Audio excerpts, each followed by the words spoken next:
Balita mula sa lalawigan sa bawat rehiyon ng ating bayan. Dito sa Ang Pilipinas Ngayon.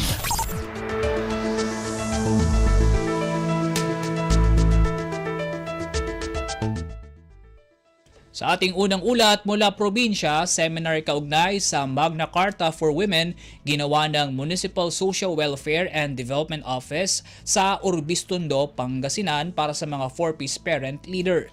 Ang kabuang detalye ng balitang yan ihatid sa atin ni Ruel de Guzman ng Radyo Pilipinas, Dagupan. Ginawaan sa sakaya seminar ni Pakar at Magna Carta for Women tanarom din katakatunlay dyan bali no Urbistondo dyan luyag na Pangasinan. Sa aktibidad, inisyatibo ng Municipal Social Welfare and Development Office o MSWDO na Bitambaloy at ginawa ang pinaaruman so kaantaan na ari BPE at panangilaban na ari Karapatadla. Kaibad sa rin ng tungtungan at science seminar sa Magna Carta for Women tan situational updates at ari kaso ni Pakar at violence against women and their children of AUC. Ayaw at inunlaan na ari 4-piece parent leaders sa Urbistondo yamaanos yan ang dengal at si Karadi Urbistondo Councilor Attorney Alexis de la Vega tan Police Staff Sergeant Marilu Gonzales na Urbistondo Police Station. Linmamot at seminar si Urbistondo Mayor Modesto Operanya yan ang pasabi mensahe ito at sare akisakay at abitlad aktibidad. Malalapod Radyo Pilipinas Dagupan, siya si Ruel de Guzman para Radyo Pilipinas World Service. Balita mula sa lalawigan sa bawat rehiyon ng ating bayan. Dito sa Ang Pilipinas Ngayon.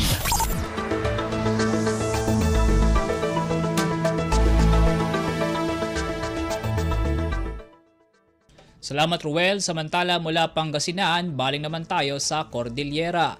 Mahigit 100,000 magsasaka sa Cordillera makatatanggap ng Rice Farmers Financial Assistance ngayong buwan ayon sa Department of Agriculture.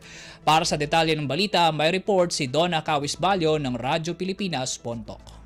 Nasurok may sagaso tribo nga manalo ni tipagay dito'y rehiyon Cordillera. Ti makaawat iti Rice Farmers Financial Assistance wenno RFFA itaabulan ti Disyembre. Daytoy ket sigon iti Department of Agriculture Regional Field Office iti rehiyon Cordillera. Sigon ken ni Rice Competitiveness Enhancement Fund wenno RCEF Focal Person Edwin Joseph Franco iti DA car tunggal rice farmer beneficiary ket ag-awat to iti 7,000 piso manipod iti RIFFA ti RCEF. Inayon ni Franco akaraman nga ag-awat iti nasao nga ayuda dagiti beneficiaryo ti RCEF RFFA iti 2023 ken 2024 ken rumbeng arehistrado dagitoy iti Registry System for Basic Sector in Agriculture. Maipalagip kunana nga tisigod nga awatan dagiti manalo ni tipagay nga RFFA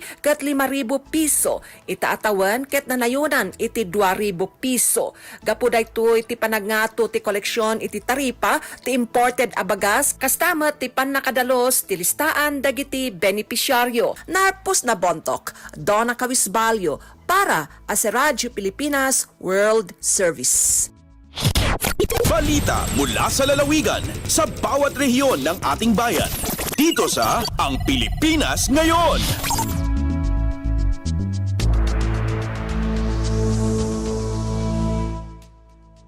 Salamat Donna. Samantala mula Cordillera, baba naman tayo sa Timog Katagalugan. Gatas na napoproduce sa Southern Luzon umabot na ng 4.5 milyong litro. Para sa kabuuan ng balita, narito si Joshua Miguel Suarez ng Radyo Pilipinas, Lucena. Umaabot na sa 4.5 million liters ang gatas na napoproduce ng dairy farm sa Southern Tagalog as of October 31, 2024 ayon kay Mr. Dan Panganiban, Food Technologist 3, OIC Department Manager, NDA Southern Luzon. Sa episode ng Usapang Agrikultura sa Radyo Pilipinas Lucena kahapon ng umaga, ibinahagi ni Ginoong Panganiban na batay sa national average, ang napoproduce ng mga baka ngayon ay 9 hanggang 10 litro kada araw kada lactation cycle. Ngunit sa Southern Tagalog, mayroong dairy farms na matataas ang produksyon kung saan may umaabot pa ng 15 litro at sumusobra pa ng 20 litro per day dahilan sa good performing animals. Upang makapag-produce ng maraming gatas ang mga gatasang hayop, kinakailangan anya ang sapat na nutrisyon para sa mga ito ayon kay Panganiban. Sa pangkaraniwang araw anya, dapat nakakakain ng mga alagang baka ng at least 40 hanggang 50 kilos ng fresh grass at mayroon ding concentrates at iba pang nutrisyon upang masustentuhan ito ang malusog na produksyon ng gatas. Mula RP1 Lucena, ito si Joshua Miguel Suarez para sa Radyo Pilipinas World Service. Balita mula sa lalawigan sa bawat rehiyon ng ating bayan. Dito sa Ang Pilipinas Ngayon.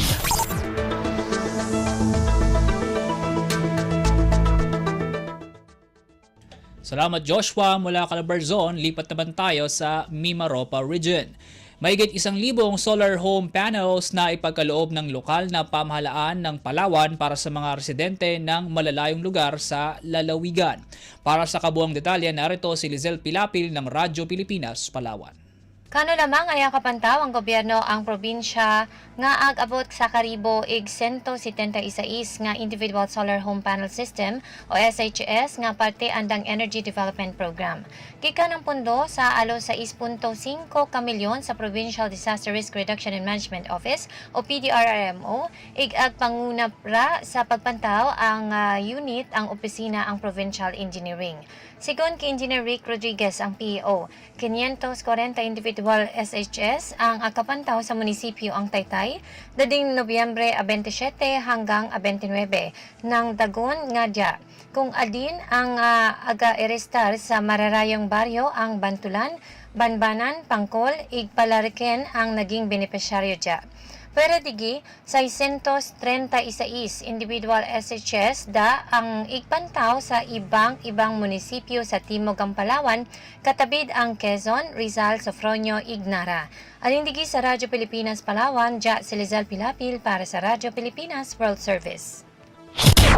Balita mula sa lalawigan sa bawat rehiyon ng ating bayan.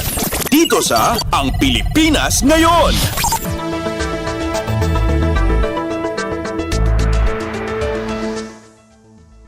Salamat Lizelle. Samantala mula Luzon, tawid naman tayo sa Kabisayaan. Siyam na raang mga residente sa bayan ng Katarman na kinabang sa 3rd Digital Barangay and Diagnostic Services. Mula Radyo Pilipinas Kalbayog, narito ang ulat ni Suzette Pretencio. Nakagbenepisyo ang maabot 900 nga mga residente sa munisipyo sa Katarman sa probinsya sa Northern Samar sa ikatulong nga Digital Barangay and Diagnostic Services nga inisyatiba ni Northern Samar 2nd District Representative Harris Christopher Ongchuan na ipadangat ang serbisyo panlawas sa mga komunidad nga kundiin may adasan mga masunod nga libre nga serbisyo. Kompleto nga blood work, FBS, urinalysis, uric acid, lipid profile o cholesterol, hemoglobin, vital signs, ECG, X-ray ngan ultrasound, konsultasyon sa doktor, bitamina ngan usa ka bulan nga supplies and maintenance nga bulong. Igindumara ang nasabing nga medical mission sa sulod sa tulo ka adlaw sa tulo nga barangay sa Barangay Bangkerohan nga igindumara sa Nobyembre 28, Barangay Old Rizal sa Nobyembre 29, ngan sa Barangay Baybay sa Disyembre 1. Tikang sa Radyo Pilipinas Kalbayog, ini si Suzette Pretencio para sa Radyo Pilipinas World Service. Balita mula sa lalawigan sa bawat rehiyon ng ating bayan. Dito sa Ang Pilipinas Ngayon.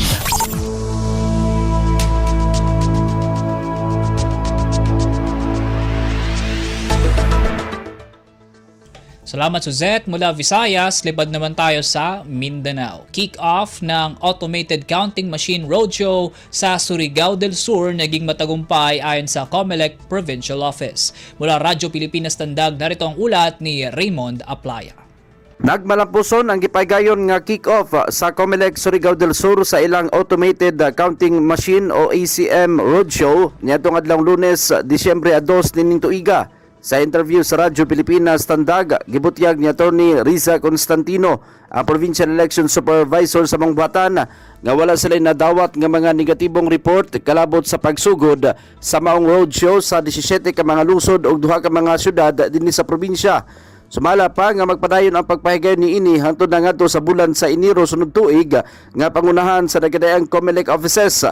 Siguni ini nga ilang bisitahon ang matag barangay dinhi sa probinsya aron nga i-demonstrate ngadto sa mga botante ang pamaagi sa pagbutar gamit ang maong makina. Gipasabot ni Atty. Constantino nga ang maong lakang ang kabahin gihapon sa mga preparasyon alang sa malabot nga May 2025 national and local midterm elections.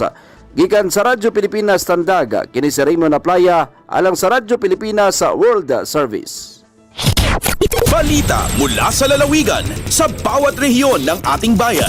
Dito sa Ang Pilipinas Ngayon.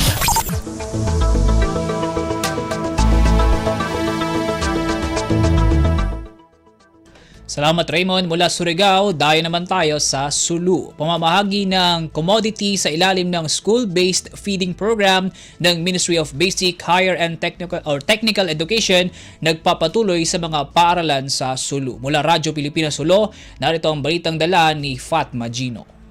Hambok Bakod Central Elementary School sa Kupan Sinholo 3 District Kababaan sin Ministry of Basic, Higher and Technical Education Sulu Division hamanga napitok balan sin commodity at mga panya para feeding program sin MBHT Ibar mabawan sin school-based feeding program at SBFP. Hamay tay Haji Benasan Masuhod, principal sinasabot school nakatay sila mabot pang ibang gatos kapituan tagisa commodity lamo da dunay ni bukas gatas cereal Ivan Mongo. Law niya tiyukbalyan pa mga kabataan nila mga panyapini amin dahon nila na pamay salta aw day sa actual feeding nila school makaruhalom sinang kapito sa kabaadlaw sila sa iba ng miss. Malagwin ni katawang kapag pasambusin pamaranan si mga bata school nila aghimas suhod pay gayon mga bata nila ing kakunahan nila via feeding. Nutritional status reports in health and nutrition sections in Bakod baseline 2024-2025 bangurulin body mass index at BMI aw nambuok in severely wasted ang putagupat in wasted kawalwan tag in overweight, iban katuan tag siyam in obese. Samantala height for age at HFA, katuan tag 2 in severely stunted, saltang gatos kay mantagisa in stunted. Dahil RP Holoy ni Fatma Dilicino para Radyo Pilipinas World Service. Balita mula sa lalawigan sa bawat rehiyon ng ating bayan. Dito sa Ang Pilipinas Ngayon.